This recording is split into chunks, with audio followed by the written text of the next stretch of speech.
빛가영한 사이트 운영자 오리입니다. 이 시간에는 우주평화유지 프로그램 18편 중에서도 8부 여섯째 재앙의 배경에 대하여 말씀드리도록 하겠습니다.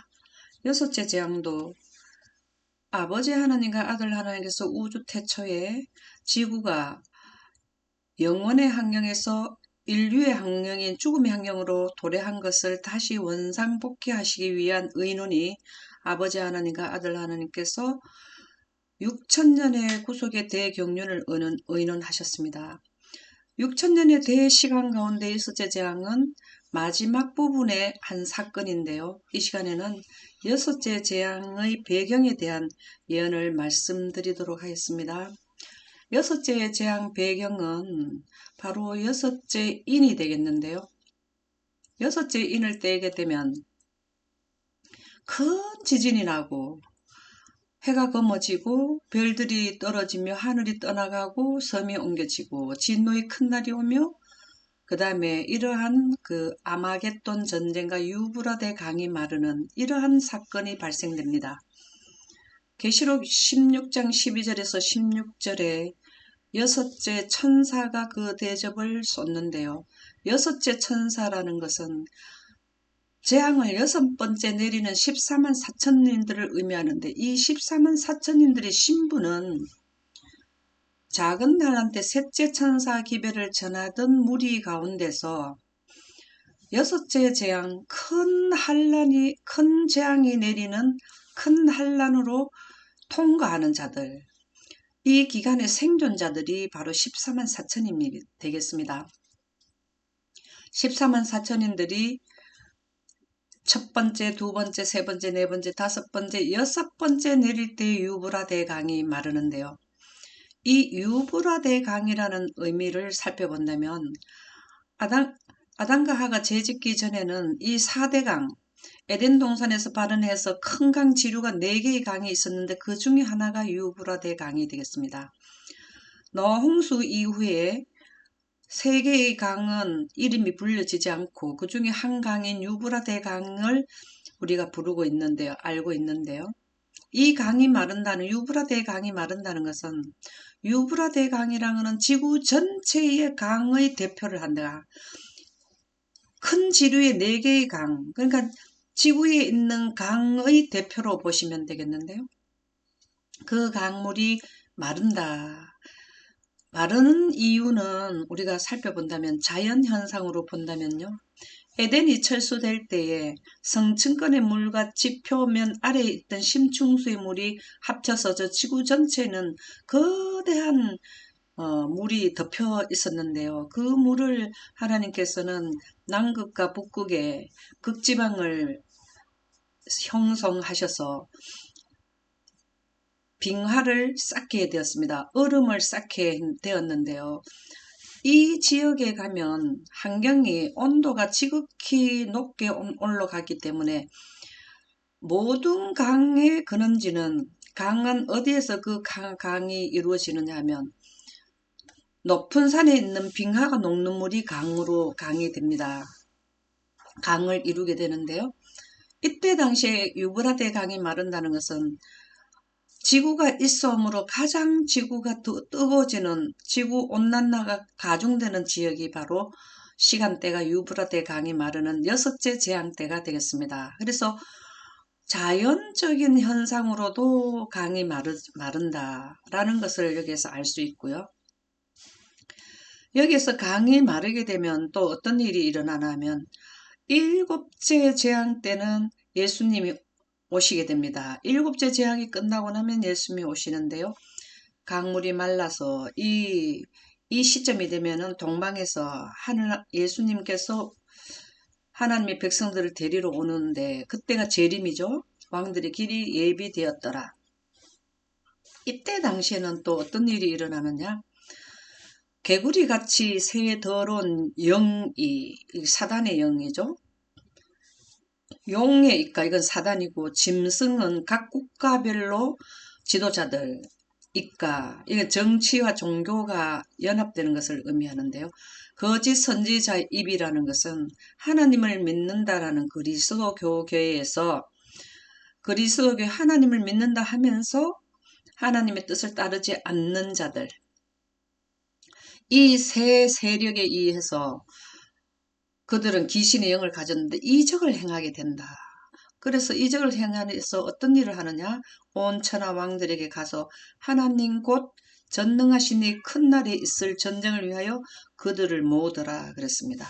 여기에 보면은 유브라데 강이 마르고 나면 하나님과 그의 천사들이 이 땅에 재림을 하실 때, 의인들을 데리러 오시러 재림을 하실 때에 그분들하고 하늘에서 오는 분들하고 싸우려고 이 땅에 있는 모든 종교와 국가, 정치, 국가 모든 세력을 합쳐서 전쟁을 하려고 하는 것이, 이것이 바로 아마겟돈 전쟁이 되겠습니다. 그래서 욥기 37장 10절에 보면 하나님이 부으시는 기운에 얼음이 얼고 노홍수 후에 빙하에 물을 얼음으로 하시는 거죠. 그래서 지표면에 물의 넓이가 줄어들고 지금 지표면이 드러나게 되었는데, 하나님께서 얼게 해놨는 빙하를 인류의 문화와 문명의 발달로 인해서 다시 지구로 그 물이 지표면으로 내려오게 될 때에 강의 근원지가 없어지기 때문에 유브라데 강이 마르게 된다라는 말씀이 되겠습니다. 이 내용은 자연재해가 되겠고요. 유브라데강에 강에 마르는 것을 더욱 박차를 가하는 것은 여섯째 대접을 쏟는 14만 4천인들이 여섯째 대접을 쏟을 때 여섯 번째 재앙이 내리게 되는데요. 이 여섯 번째 재앙으로 인해서 자연재해와 특별재해의 두 개의 자연재해로 오는 것과 특별재난으로 오는 겹쳐져서 유브라데 강이 마르게 된다라는 말씀이 되겠습니다. 유브라데 강의 마름을 14만 4천인들의 능력에 의해서 된다는 것을 살펴보겠는데요. 하늘의 권능들이 흔들린다. 흔들리는 것이 무엇인가를 한번 살펴보도록 하겠습니다. 누가복음 21장 25절에서 26절에 보면 지금으로부터 약 2000여 년 전에 이때에 유브라데 강이 마르는 이때를 이미 예수님께서는 우리에게 예언을 해 주셨는데, 1월 성신에는 징조가 있겠고 해와 달과 별에 문제가 생긴다. 땅에서는 민족들이 파도의 성난 소리로 인하여 혼란한 중에 공고하리라. 파도가 성을 내는 것은 큰 쓰나미가 온다라는 것인데요. 사람들이 세상에 임할 생각하고 무서워서 기절하리니 이는 하늘의 권능들이 흔들리겠습니다. 하늘의 권능은 해와 달과 별을 의미합니다. 좀 더 자세히 살펴보도록 하겠습니다. 부자선지자 110쪽에 보면 하늘의 번갯불과 땅의 불이 합쳐질 때 산들은 용광로처럼 타며 무시무시한 용암을 쏟아내어 정원과 전답, 농촌과 도시를 덮칠 것이다. 강에 빠진 들끓는 녹은 물질은, 이것은 바로 용암인데요. 하늘의 권능이 흔들리게 되면 지구도 흔들림을 받는데 이것은 큰 지진이 난다라는 것입니다. 이때 당시에는 큰 지진이 나게 되는데요. 지진이 나게 되면은 땅이 갈라져서 땅 속에 있는 용암이 위로 올라오게 되는데 이것이 용광로처럼 산들을 태운다 그랬습니다. 그리고 무시무시한 용암, 여기 용암이 나오네요. 용암을 쏟아내며 정원과 전답, 농촌과 도시를 덮칠 것이다. 강에 빠진 들끓는 녹은 물질은 용암은 물을 끓게 하고 묘사할 수 없을 정도로 맹렬하게 큰 바위들을 날려보내어 부서진 조각들을 땅 위에 흩어놓을 것이다. 강들이 말라버릴 것이다. 강들이 마르는 것은 자연적인 현상으로 온도가 상승하면 빙하가 녹아가지고 빙하의 물이 강의 근원이 되는데 강의 근원이 빙하가 없어져 버리기 때문에 강도 마르기도 하지만 이 용암이 바다와 강에 물을 끓게 해서 말려버린다는 것입니다. 그래서 자연재해와 특별재해, 14만 4천인으로 인해서 특별 재난으로 인해서 강이 마르게 되는데요. 땅은 진동하고 각처에서 무서운 지진과 폭발이 일어날 것이다. 각처에서 일어난다는 것입니다. 지구 곳곳에 어느 한 지역이 아니라 곳곳에서 일어난다. 이와 같이 하나님께서는 사악한 자들을 지상에서 멸절하실 것이다. 이때가 되면은 여기에서 되었다 하면 완전히 멸절이지만 여기에서는 거의 멸절이 되고 있다라는 말씀을 해 주셨습니다.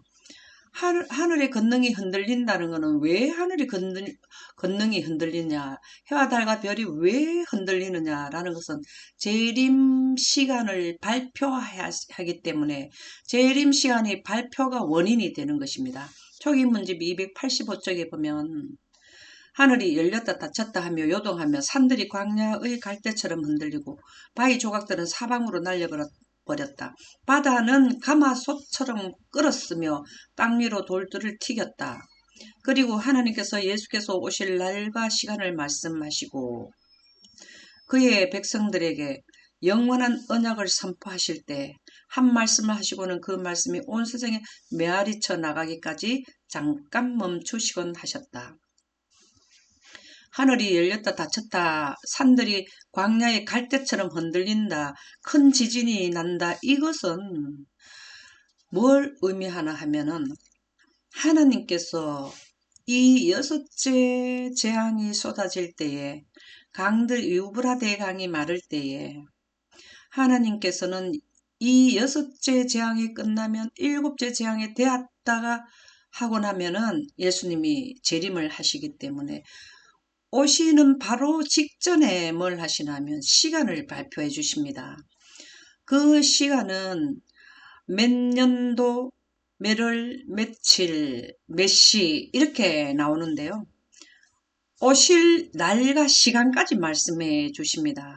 그의 백성들에게 영원한 언약을 선포하실 때, 영원한 언약이라는 6천년 동안 구속의 대경륜을 거쳐서 예수님이 약속하시는 게 대리를 오신다는 것이죠. 한 말씀을 하시고는 연도를 말씀하실 때 2031년 이렇게 하시고는 한참 쉬시고 몇월 하시고 또 쉬시고 또 며칠 쉬시고 그 다음에 몇 시 이렇게 잠깐 멈추시곤 하셨다. 이거 왜 그러냐면 온 세상의 지구 전체의 이 소리를 누구나 다 들을 수 있도록 메아리 쳐 나가기까지 전 세계적으로 알려질 때까지 연도를 말씀하시고 쉬시고 날짜 달을 말씀하시고 쉬시고 누구든지 분명히 들을 수 있도록 잠깐씩 멈추셨다. 하나님의 백성들은 눈을 들어 위를 쳐다보며 여호와의 입에서 흘러나오는 말씀을 들으면서 서 있었는데 그 음성이 천둥이 치는 것처럼 세상을 진동시켰다. 하나님께서 이렇게 시간 발표하는 것은 이때에 뭐가 내려와서 그렇게 하시냐면 셋째 하늘에 있는 하나님의 영광이 구름에 하나님의 빛을 넣는 영광이 오리온 성자의 열린 공원을 통해서 우리 지구에 오셔서 나타나셔서 날짜를 영광 가운데 선포하십니다. 하나님의 말씀은 늘 영광 가운데서 나타나게 되는데요. 그것은 번개와 천둥과 내성의 음성으로 들리는데 이때 당시 14만 4천인들은 날짜 몇 월, 몇 년, 몇 월, 며칠 그 연월 일시를 알게 되는데요. 사단을 따르는 무리들은 번개와 천둥과 내성으로 들리게 되는 것입니다. 그 번개와 천둥과 내성이 얼마나 큰지 세상이 진동되었다, 흔들렸다라는 것입니다. 그 말씀으로 하늘에 있는 해와 달도 흔들리고 지구도 진동이 되었다. 그래서 하늘의 권능이 흔들리게 되는 것은 시간 발표로 인해서 하나님의 천둥이 치는 것처럼 큰 음성으로 인해서 진동을 하게 된다라는 말씀인데요. 이렇게 지구가 진동이 될 때 얼마나 지구도 흔들렸는지 지구의 3분의 1이 무너진다. 거대한 지진이 난다는 것입니다.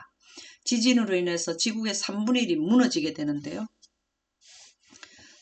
계시록 11장 11절에서 14절에 보면 3일 반 후에 하나님께로부터 생기가 그들에게 들어가매 이 말씀은 예수님이 오시는 재림의 시간이 선포될 때에 하나님의 영광에 의해서 그 영광 가운데서 번개와 천둥과 내성이 하나님의 음성인데 거기에서 날짜가 선포될 때에 구름 가운데 있는 하나님 빛이 생기가 누구에게 들어가나 하면은 이 기간에는 사형 선고는 셋째 재앙 때 내렸고 사형 집행은 여섯째 재앙에 집행을 하게 되는데 사형 집행을 하기 바로 직전에 하나님의 영광이 내려와서 날짜와 시간을 선포해 주는 때 그때에 영광 가운데 있는 하나님의 빛이 생긴데 사형 선고로 인해서 죽을 수밖에 없는 14만 4천인들에게 하나님의 생기가 들어감으로써 그들이 빛으로 옷을 갈아입게 됩니다.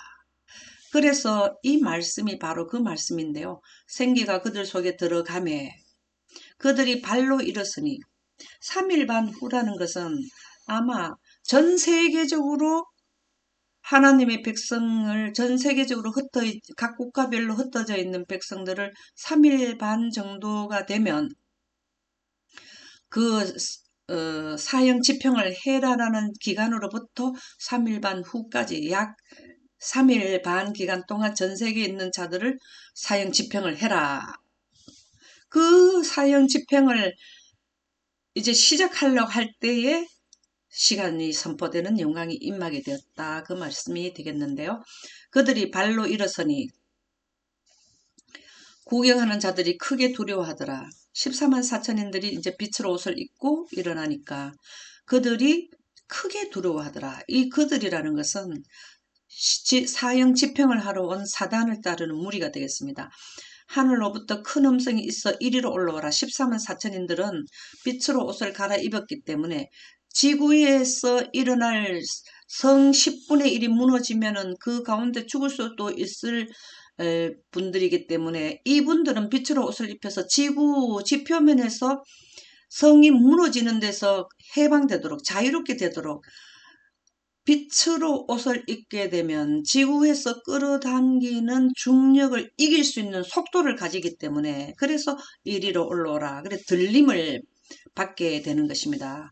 그들이 듣고 구름을 타고 하늘로 올라가니 이제 지구 지표면에서 발을 떠서 대기권으로 올라가게 됐다라는 것입니다. 그들의 원수들도 구경하더라.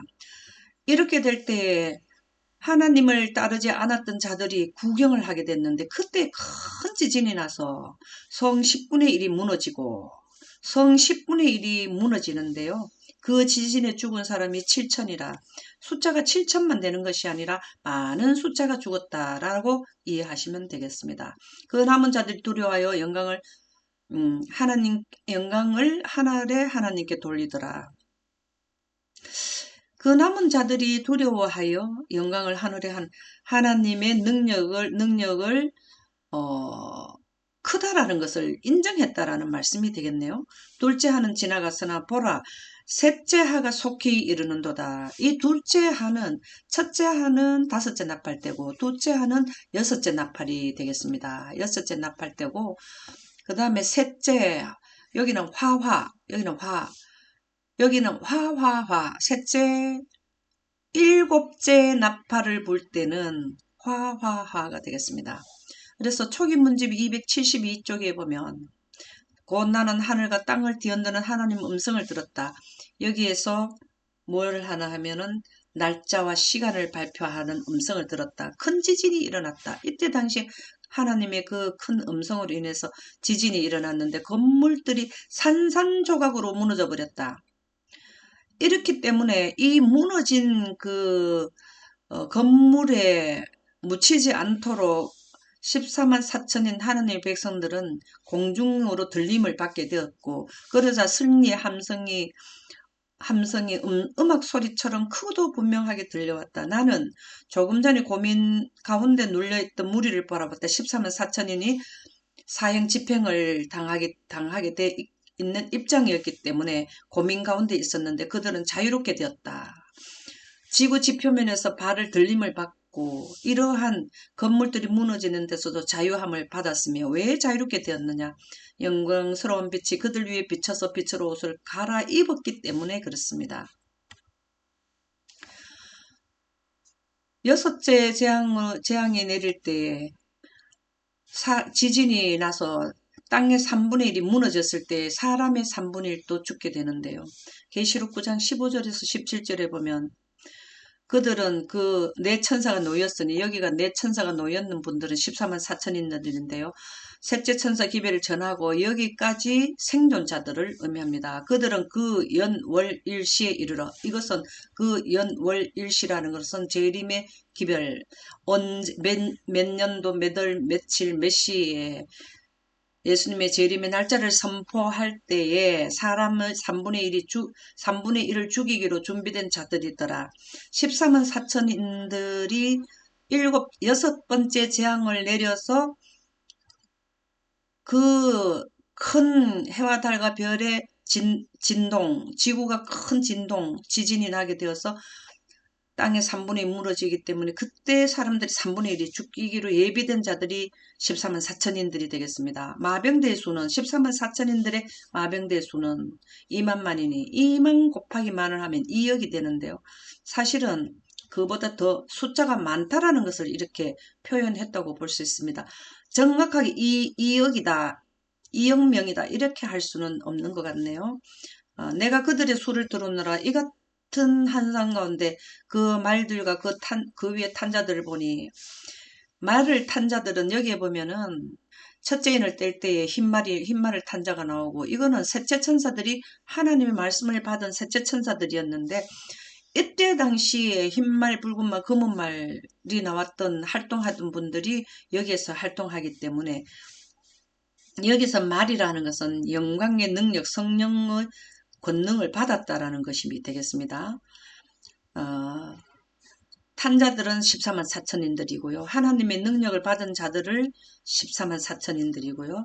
불빛과 자줏빛과 유황빛 호신경이 있고 이 말씀은 빛으로 옷을 입었더라 갈아입었다라는 말씀이 되겠습니다. 또 말들의 머리는 사자머리 같고 힘이 강하더라는 거죠.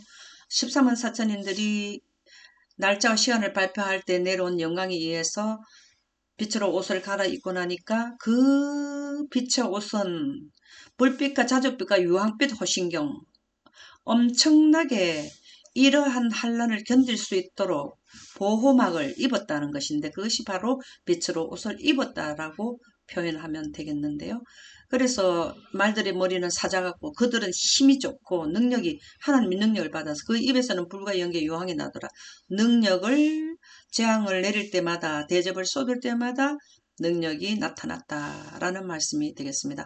계시록 9장 18절에서 19절에 보면 이 세 장 곧 자기들이 입에서 나오는 14만 4천인들의 입에서 나오는 불과 연기와 유황으로 말미암아 이 말씀은 하나님의 영광으로 옷을 입었기 때문에 영광이 나타내는 그 권능이 그들로부터 나왔다라고 보시면 되겠는데요.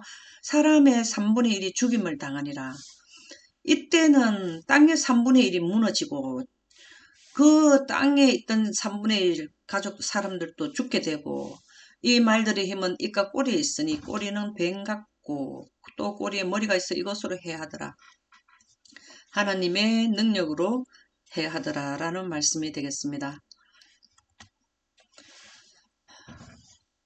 여섯째 대접을 쏟을 때 여섯 번째 재앙에는 시간 선포가 음성이 나오는데요. 큰 천둥과 같은 음성이 나오는데 그때에 하늘의 권능이 흔들림으로써 해와 달과 별과 지구가 같이 흔들림으로써 어떤 현상이 일어나냐면 하늘이 말려 떠나간다.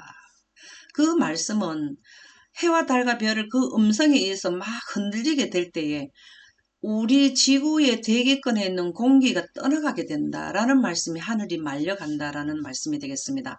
그 이러한 때를 마태복음 24장 35절에서 36절에 지금으로부터 약 2000여 년 전에 예수님께서는 이 시대를 이때 당시를 먼저 보시고 예언을 해주셨는데요.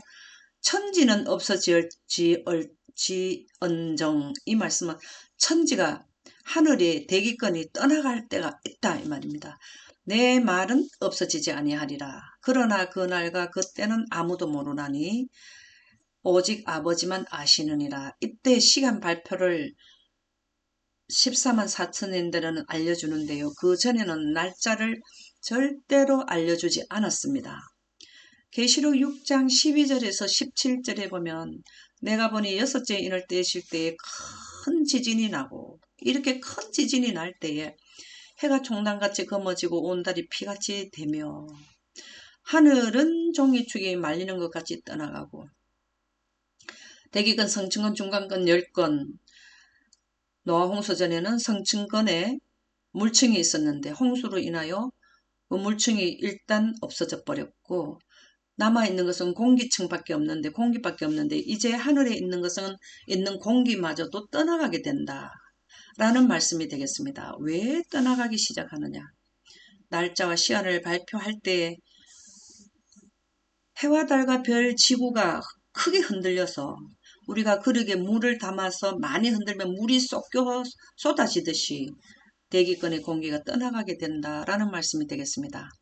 그때는 각 산과 섬이 제자리에서 떠나가고, 이렇게 이제 서서히 공기를 빼게 된다라는 말씀이 되겠습니다. 그때 14만 4천인들은 영광으로 빛이 나게 되는데, 빛으로 옷을 갈아입게 되는데요.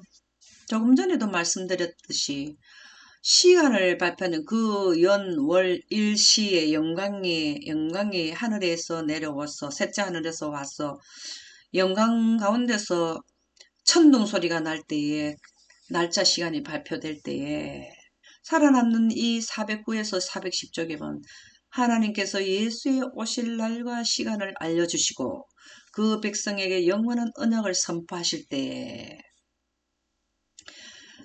하나님의 입에서 나오는 말씀이, 날짜와 시간을 알려주는 그 말씀이 시간 발표를 할 때 큰 우레 소리처럼 온 땅이 울릴 때에 눈을 들어 하늘을 우러러보고 귀를 기울여 그 말씀을 듣고 있었다. 누가? 14만 4천인들이. 그 말씀이 한마디 한마디 떨어질 때마다 성도들은 영광 할렐루야라고 외쳤다. 그들의 얼굴은 하나님의 영광으로 빛났는데 마치 모세가 시내산에서 내려올 때 그 얼굴에 강체가 난 것과 같았다.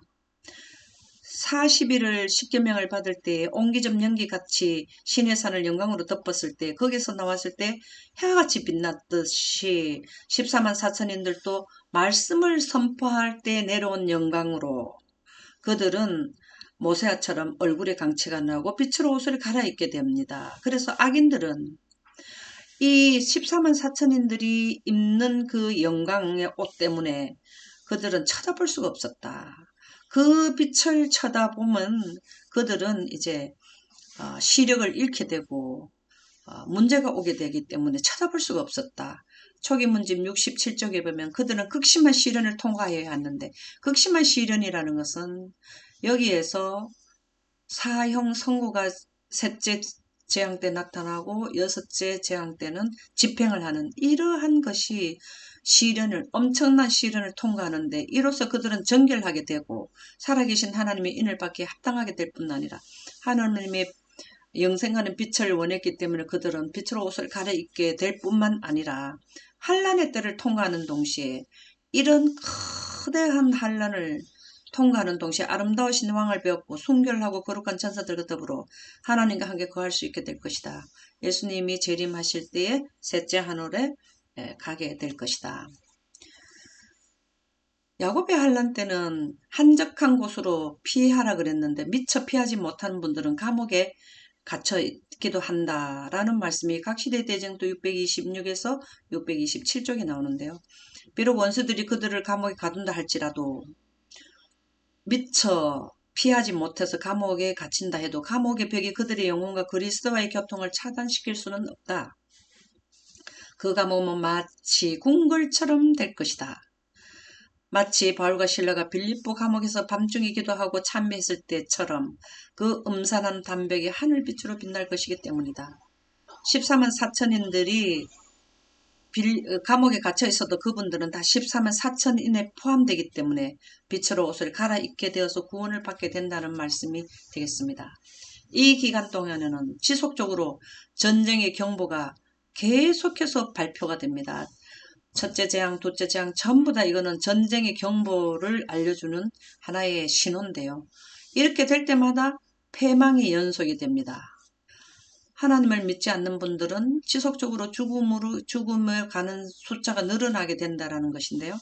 에스겔서 38장 22절에서 22절에 보면 주 여호와의 말씀이라 내가 내 모든 산중에서 지구 전체에서 그를 칠 칼을 부르니 지구 전체에 해당되는 인류에게 칠 칼을 부른다라는 것이 재앙을 내린다는 것이죠.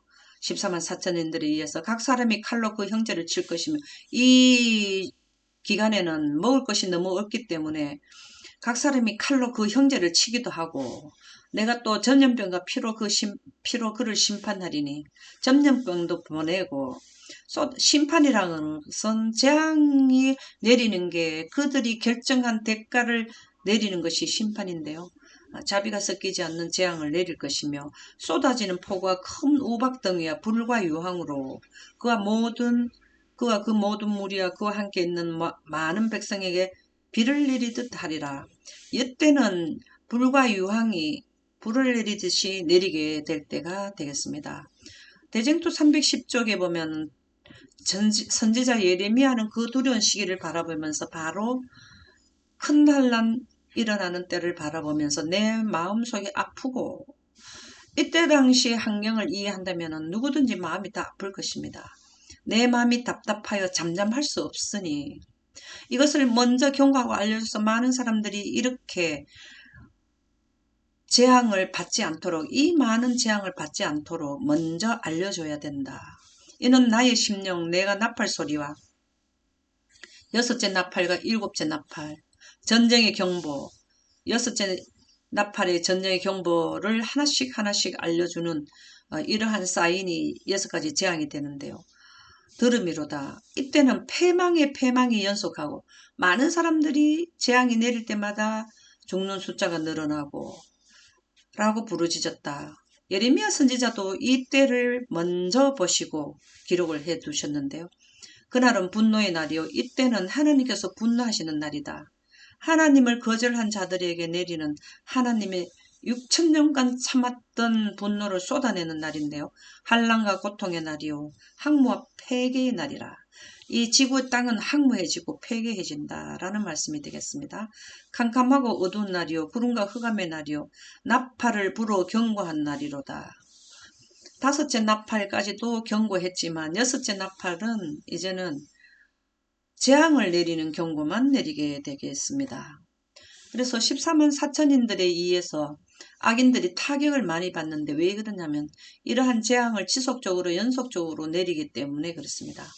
계시록 14장 20절에 보면 성 밖에서 하나님을 믿지 않는 백성들은 예루살렘 성 밖에 있는 자들로 묘사를 하는데요. 사단을 따르는 무리들은 그 틀이 밟히니 틀에서 피가 나서 말굴레까지 닿았고 1600 스타디온이 퍼졌더라. 이때 당시에 성 3분의 1이 무너지고 사람의 3분의 1이 죽게 될 때는 많은 사람들이 전 세계적으로 죽게 된다는 말씀이 되겠는데 이 틀이라는 말은 헬라어로 레노스라 해서 포도주 짜는 틀, 통 이런 의미가 있고요. 비유적으로 보면 혹독한 심판이다. 하나님께서 자비가 섞이지 않는 혹독한 6가지 재앙을 내릴 때가 바로 6째 나팔을 불 때가 되겠습니다. 굴레라는 것은 영혼을 속박하는 것으로서 재갈 구속을 한다라는 말씀이 되겠습니다. 재앙으로 구속을 받는다라는 의미가 되겠는데요. 계시록 11장 4절에서 6절에 보면 그들은 14만 4천인들은 이 땅의 주 앞에서 서 있는 두 감람나무와 두 촛대니 두 감람나무는 신구약을 의미하며 거기에서 두 촛대라는 것은 하나님의 영광, 빛을 발하는 것을 의미하는데요. 만일 누구든지 그들을 해하고자 하면 14만 4천인들이 재앙을 내린다고 해서 그들을 해하고자 하면 그들의 입에서 불이 나와서 여기에서 언제 불이 나오느냐. 하나님의 영광의 옷을 갈아입으면 그 입에서 하나님의 빛의 그 능력이 그들에게서부터 나온다. 그들의 원수를 삼켜버릴 것이요. 그들이 권능을 가지고 하늘을 닫아 예언하는 날 동안 비가 오지 못하게 하고 또 권능을 가지고 물을 피로 변하게 하고 14만 4천인들은 아무 때든지 원하는 때도 종기장, 바다가 피, 강이 피 이렇게 다 땅을 친다. 그래서 이 재앙을 내리는 14만 4천 인에 의해서 하나님을 반대편에 하나님을 등진 생기를 등진 그리스도인들은 하나님을 믿기는 믿으나 하나님의 사상으로 물들어지지 않고 사단의 사상을 가진 자들은 타격을 받는다. 죽음을 가게 된다라는 말씀이 되겠습니다. 특별히 시간 발표 때 여섯째 재앙의 끝부분에 와서 포도주 틀의 악인들은 던져지게 되는데요. 계시록 9장 20절에서 21절에 보면 이 재앙에 죽지 않고 살아남은 사람들은 손으로 행하는 일을 회개하지 아니하고 이렇게 이때까지 6가지 재앙이 쭉 내려도 살아있는 사람들은 이때까지 존재했는 사람들은 오히려 여러 귀신과 또는 보거나 듣거나 다니거나 하지 못하는 금, 은, 동, 목석의 우상에게 절하고 이런 재앙을 받아도 그들은 하나님께 돌아오지 않았다라는 말씀이 되겠습니다. 살인과 복술과 음행과 도둑질을 회개하지 아니하더라. 하나님께서 여기에서 재앙을 내리면 하나님은 굉장히 무서운 하나님으로 볼 수 있지만 하나님은 6천년간 기다려주시고 그들에게 돌아오려 했지만 시간을 더 주더라 해도 돌아오지 않는 자들에게 7가지 재앙이 내리게 됩니다. 계시록 14장 18절에서 20절에 보면 불을 다스리는 다른 천사가 제단으로부터 나와 예리한 낫을 가진 자를 큰 음성으로 불러 가로되 불을 다스리는 간다는 것은 하나님의 영광 늦은 성령을 내리는 천사들로 보시면 되겠는데요. 예리한 낫 가진 자를 향하여 14만 4천인이죠. 큼성으로 불러 이르되 내 예리한 낫을 휘둘러. 이것은 하나님의 영광의 능력을 말하는 건데요. 하나님의 영광의 능력은 바로 재앙으로 그것이 나타나게 됩니다. 땅에 포도송이를 거두라. 포도송이를 그 포도가 익었느니라. 포도가 익었다는 건 제약이 관영해 있는 자들을 말하죠. 천사가 낫을 땅에 휘둘러 땅에 포도를 거두어 악인들을 거두어 하나님의 진노의 큰 포도주 틀에 던짐에 바로 6가지 재앙을 말합니다. 포도주 틀이라는 것은 재앙이 점점 심해지는 것을 의미하는데요. 성 밖에서 그 틀이 밟히니 틀에서 피가 나서 6가지 재앙 때 땅의 3분의 1이 무너지고 성의 3분의 1이 무너지고 그에 있던 3분의 1 사람들이 죽게 되는 이것이 틀에서 피가 난다라는 말로 이해하시면 되겠는데요. 말굴레까지 닿았고 1600 스타디온에 퍼졌더라. 지구의 많은 지역에 퍼졌더라라는 것이 되겠습니다. 많은 사람들이 죽게 되었다라는 말씀이 되겠는데요. 이때 당시에 가장 14만 4천인들에게 진노의 타격을 제일 먼저 받는 분들이 거짓 선지자들, 거짓 지도자들이 되겠습니다. 교회증은 5권 213쪽에도 표현하고 있는데요. 여기서 우리는 교회 곧 여호와의 성소가 하나님의 진노의 타격을 제일 먼저 받게 되리라는 것을 보게 된다. 늙은 자들 곧 하나님께로부터 큰 빛을 받고 하나님으로부터 큰 빛을 받았다는 것은 많은 백성들을 가리키는 지도자가 되겠는데요. 백성들의 영적 유익의 수호자로 서 있던 자들이 목사들이나 교회 지도자들인데요. 그들의 책임을 져버렸다. 그들의 책임은 영생가게 해야 되는데 영멸로 안내하게 되었다. 하나님의 말씀은 거짓 목자들 때문에 능력을 잃었다.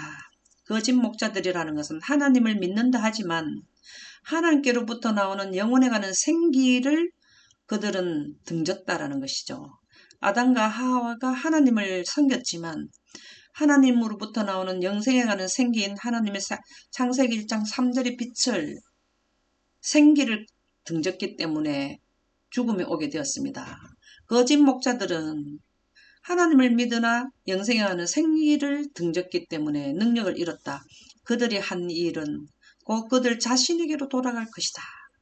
거짓으로 자기만 영멸에 가면 되는데 많은 백성들을 영멸로 가게 하는 일을 했습니다. 그래서 그 대가를 그들이 받게 된다는 것인데요. 그러므로 하나님의 심판이 신비한 바벨론에 내리는 요한계시록 18장의 장면이 목격될 것이다. 요한복음 18장의 장면은 여러 장면이 멸망해 가는 장면이 있지만 18장 8절에 보면 하루 동안에 여섯 번째 재앙이 내릴 때 시간 발표 동안 하루 동안에 그 재앙들이 이르리니 곧 사망과 애통함과 흉년이라. 그가 또한 불에 살라지리니 그를 심판하신 주하나심은 하나님은 강하신 자이심이라. 하나님의 영광의 불에 의해서 살라진다라는 것이 되겠습니다. 거짓 목자들은 먼저 타격을 받게 되는데요. 어떻게 되나 하면 스가랴 14장 12절에 보면 예루살렘을 친 모든 백성에게 여호와께서 내리실 재앙은 이러하니라. 백성들을 죽음에 몰고 가게는 거짓 선지자들에게 내린 재앙은 이러한데요. 언제? 여섯 번째 재앙의 이 날짜가 선포될 때 하나님의 영광이 임할 때, 곧 섰을 때라는 것은 14만 4천인들을 사형 집행하기 위해서 왔는 자들이죠. 그 앞에 서 있는 자들은 거짓 선지자들이고 거짓 선지자들의 뒤에 있는 분들은 그를 따르는 백성들이 되겠는데요. 그들이 섰을 때 그들의 살이 썩으며 날짜와 시간을 발표하는 하나님의 영광에 의해서 그들의 섰을 때 그들의 살이 썩으며 그들의 눈동자가 눈구멍 속에서 썩으며 하나님의 영광의 빛은 강렬해서 하나님의 빛으로 옷을 입지 않은 자들에게는 이렇게 피해가 가게 되는, 견디지 못하는 입장이 되게 되겠습니다. 그래서 그들의 혀가 입속에서 썩을 것이요. 초기문집 289쪽에 보면 더 상세하게 설명을 해 주셨는데요. 나는 다시 땅을 주목하게 되었다. 악인들은 멸망되었으며, 여기서부터 이제 멸망이 거의 3분의 1이, 이때 당시에 생존자들의 3분의 1이 죽게 되고 여기에서는 완전히 죽게 되는데요. 그들의 시체가 지상 여기저기에 널려 있었다. 땅의 3분의 1이 무너졌을 때 거기에 있는 자들이 3분의 1이 죽게 되었을 때 지상에 있는 시체들이 지상 여기저기에 널려 있었다. 하나님의 진노가 마지막 7장으로 하나님의 진노는 7가지 재앙으로서 끝나는데요. 지상의 거민들에게 내리자 저들은 고통 때문에 혀를 깨물면서 하나님을 저주하였다. 거짓 목자들은 여호와의 진노의 대표적인 표적이 되어왔다. 거짓 목자들은 하나님을 믿으면서 영원한 생기 하나님의 빛을 등진 자들은 진노의 대표적인 표적이 되어왔다. 거짓 선지자들은 선체로 눈과 혀가 썩어 들어갔고 성도들의 음성이 성도들이 하나님의 음성으로 날짜를 선포하는 그 연월 일시를 선포하므로 구원을 받아 승천한 후에 악인들은 자기들끼리 적대감을 가지고 싸웠다. 거짓 목자들의 기만에 의해서 많은 사람들이 죽음을 이제 알게 되었을 때 거짓 목자들과 따르던 목자들과 백성들이 악인들끼리 싸움을 하게 되었다. 땅은 피로 물들어진 것 같이 보였으며 시체들이 땅 이 끝에서 저 끝까지 질비하게 널려 있었다. 바로 여섯 번째 재앙이 마무리될 때의 현상을 기록하고 있습니다. 이렇게 썩게 하는 것은 여러 가지 이유도 있지만 사실은 날짜를 선포하는 할 때 하나님의 영광, 불과 영과 유황과 태우는 바람에 의해서 죽게 된다. 시편 16편 6절에 보면 악인에게 그물을 던지시리니 불과 유황과 태우는 바람이 그들의 잔에 소득이 되리로다. 그 연월 일시 예수님이 오시는 재림의 시간을 알리는 여섯째 재앙이 마무리될 때에 불과 유황과 태우는 바람이 이제 그들을 그 태우는 바람을 인해서 죽게 된다. 여기에서 불과 연기와 유황이라는 것은 성경에서 말하는 것은 악인에 대한 심판에 관련이 되어 있더라라는 말씀이 되겠습니다. 창세기 19장 24절에서 25절, 28절을 보면은 이 마지막 때 있을 사건을 먼저 우리에게 보여주는 모델이 소돔과 고모라의 멸망을 보면은 이때 당시의 상황을 이해할 수 있습니다. 여호와께서 하늘 곧 여호와께로부터 유황과 불을 소돔과 고모라에 비같이 내리사, 하나님이 유황불을 내리셨는데 그것이 바로 영광에서 나오는 불꽃을 의미합니다. 불을 의미합니다. 그 성들과 온 들과 성에 거주하는 모든 백성과 땅에 난 것을 다 엎어 멸하셨더라. 소돔과 고모라와 그 온 지역을 향하여 눈을 들어 연기가 옹기 가마의 연기같이 치솟음을 보았다.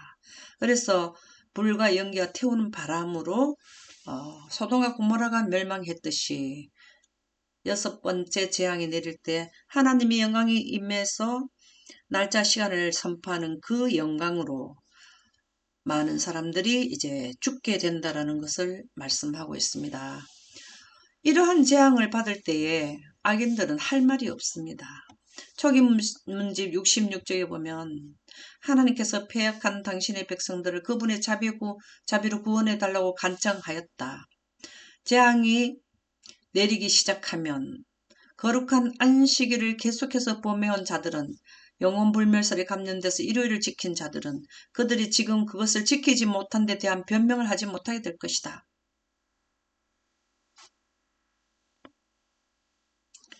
재앙이 내리는 동안 그들의 입은 닫혀질 것이며 작은 환란 때 3년 반 동안 지루할 정도로 들었는데도 영멸로 가지 말고 영생으로 오란 말을 선포해 줬는데 그들은 다른 길을 선택했기 때문에 할 말이 없게 된 것이죠.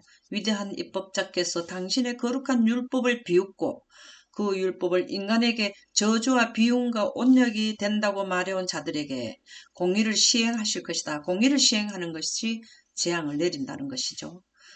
그러나 그러한 자들은 이 율법이 강철같이 그들을 사로잡고 있음을 느끼게 될 때 이러한 표현들이 그 앞에서 생생하게 떠오를 것이다.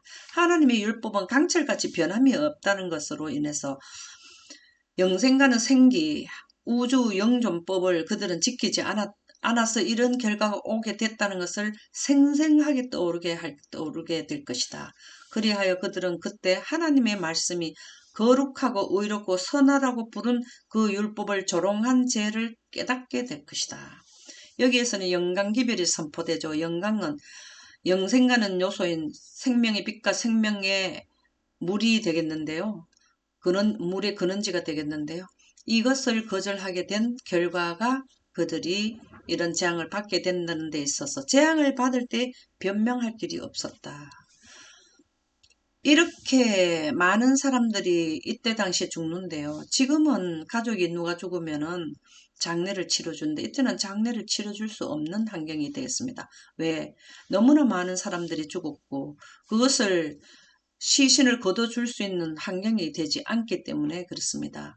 예레미야 5장 30절에서 34절에 보면 너는 그들에게 이 모든 말로 예언하여 이르기를 이때 당시에나 지금이나 아직까지 일요일 휴업령이 내리기 전이기 때문에 이 예언을 지금은 우리는 경고해 줘야 됩니다.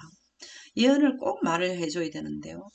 여호와께서 높은 데서 포효하시고 셋째 하늘에서 13만 4천인을 통해서 하나님께서 포효하신다.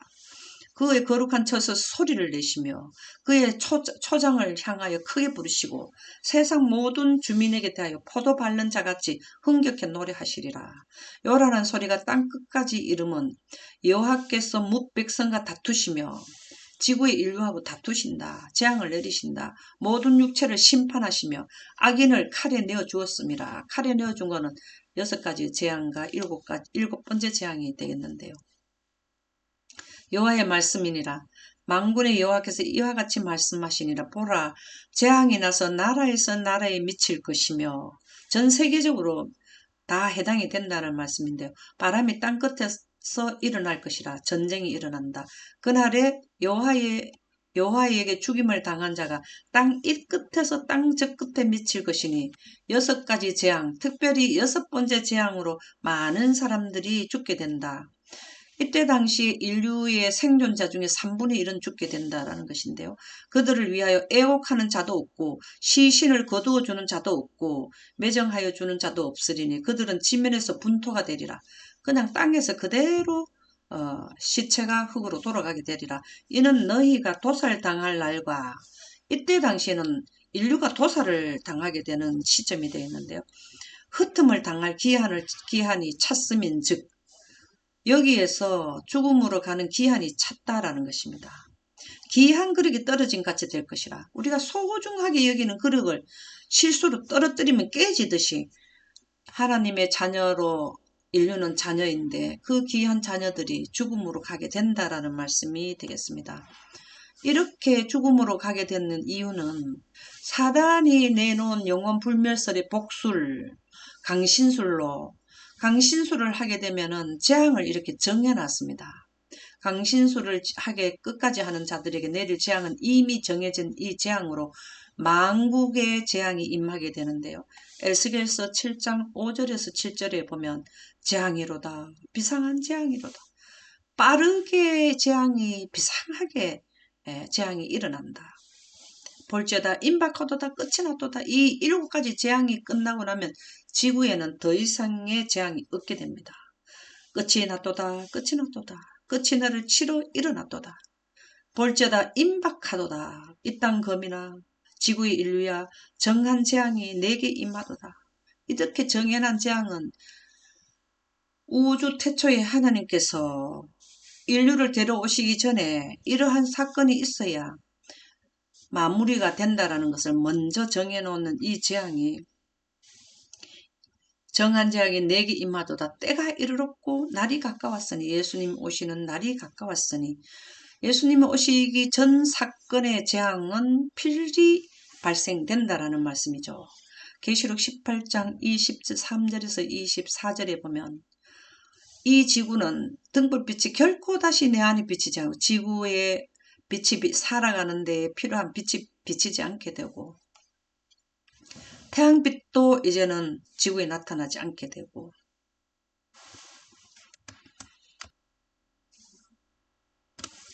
신랑과 신부의 음성이 결코 다시 내 안에서 들리지 아니하리로다. 결혼하고 일상생활이 이어지지 않는다라는 말씀이 되겠습니다. 상인들은 땅의 왕족들이라 내 복수를 말미암아 만국이 미혹되었으며 선지자들과 성도들과 및 땅 위에서 죽임을 당한 모든 자의 피가 그 성 중에 발견되었느니라. 이때 당시에 지구 전체에 많은 사람들이 죽더라라는 말씀이 되겠습니다. 아마겟돈 전쟁은 선악간의 마지막 싸움이 되겠는데요. 왜 아마겟돈 전쟁이 나오느냐 하면은 이 지구의 인류의 역사는 끝나고 나면 예수님이 그의 천사들과 함께 만만 천사들과 함께 14만 4천인과 또 4천인과 의인들 죽은 자들 부활시켜서 데리고 올 때 그 직전이 바로 그 데리러 오는 하늘의 군대를 대항하는 군대를 소집하게 되는 건데요. 그것은 리브 앤드 헤럴드지 1902년 5월 13일자에 기록된 말씀을 보도록 하겠습니다. 무서운 투쟁이 우리 앞에 있다. 바로 이때 하늘의 군사와 대적하려고 하는 자들을 모으는 것을 의미하는데요. 우리는 전능하신 하나님의 큰 날의 싸움에 접근하고 있다. 이때 당시에 큰 전쟁이 벌어집니다. 하나님의 군대와 사단의 군대의 대결전이 일어나게 되는데요. 제지를 받아온 것들은 놓이게 될 것이며 자비의 천사는 그의 날개를 접고 보좌에서 내려와 세상을 사단의 지배에 버려두고자 준비하고 있다. 여기에는 다 사단이 활동하는 지역이죠. 그러나 사단이 활동하지만 14만 4천인들도 더 큰 능력으로 활동을 하게 되고요. 사단이 활동한다는 것은 지구 전체에 영혼불멸설이 다 전파되고 일요일 협령이 완전히 덮었다는 것을 의미하는데요. 세상의 정사와 권세들은 하늘의 하나님을 대적하여 심한 반역을 하고 있다. 그들은 하나님을 섬기는 자들에 대한 증오심으로 충만해집니다. 14만 4천인들이 지속적으로 재앙을 내렸기 때문에 증오심으로 충만해 있고 바로 미구의 선과 악 사이에 마지막 큰 전쟁이 있게 될 것이다. 지구는 전쟁도 곧 마지막 싸움과 마지막 승리의 현장이 될 것이다. 여기에서 14만 4천인들과 전쟁을 했지만 이제 예수님이 데리러 오실 때 14만 4천인들이 빛으로 옷을 갈아입고 나니까 14만 4천인가 하늘에 들림을 받은 14만 4천인가 하늘에서 내려온 군사들과 전쟁을 하려고 하는데 마지막 싸움이 바로 이것이 아마겟돈 전쟁입니다. 지구는 참으로 오랫동안 사단이 하나님을 대적하도록 사람들을 이끌어온 이곳에서 반역은 영원히 진압될 것이다. 여기에서 일곱째 대접이 쏟아지면 완전히 사단을 따르던 인류는 다 죽게 되기 때문에 이제 영원히 진압이 된다.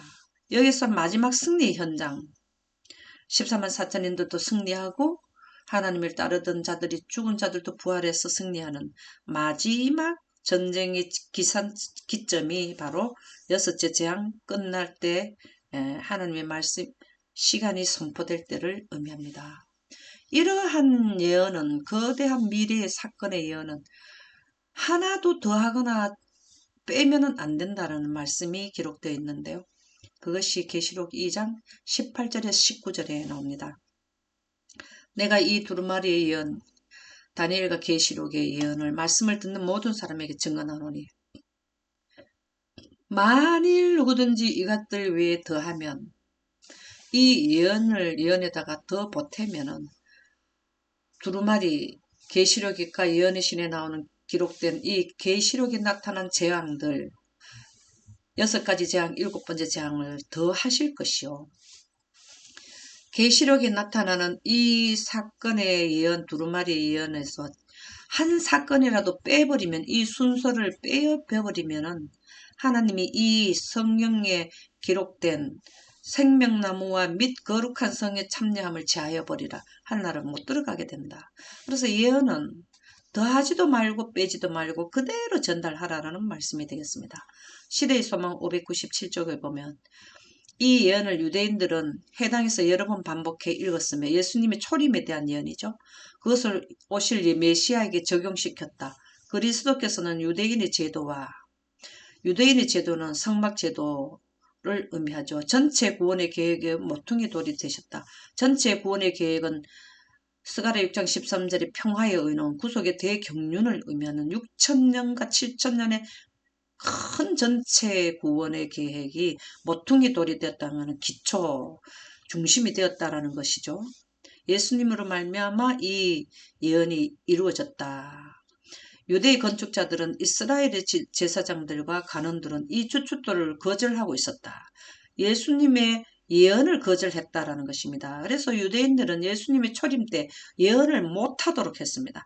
예언하는 자는 출교를 시키려고 했습니다. 그래서 유대인들은 실질적으로 맨날 해당해서 여러 번 반복하고 읽었지만 실제로 거절을 하게 되었는데요. 구주께서는 위험을 그들에게 보여주게 될 예언들에 저희 주목을 이끄셨다. 마찬가지로 이러한 예수님의 초림 때도 하나님을 믿는 백성들이 초림에 대한 예언을 못하게 했듯이 재림 때에도 재림 전 사건에 대한 예언은 지금 밝히 나가는데 많은 사람들이 다니엘서 셋째 천사 기별을 바르게 전달하지 못하고 있다 이 말입니다. 그래서 예언은 더하거나 제하지 말라라는 말씀이 되겠습니다. 지금까지는 여섯째 재앙에 발생되는 사건에 대한 그 내용을 살펴보았고요.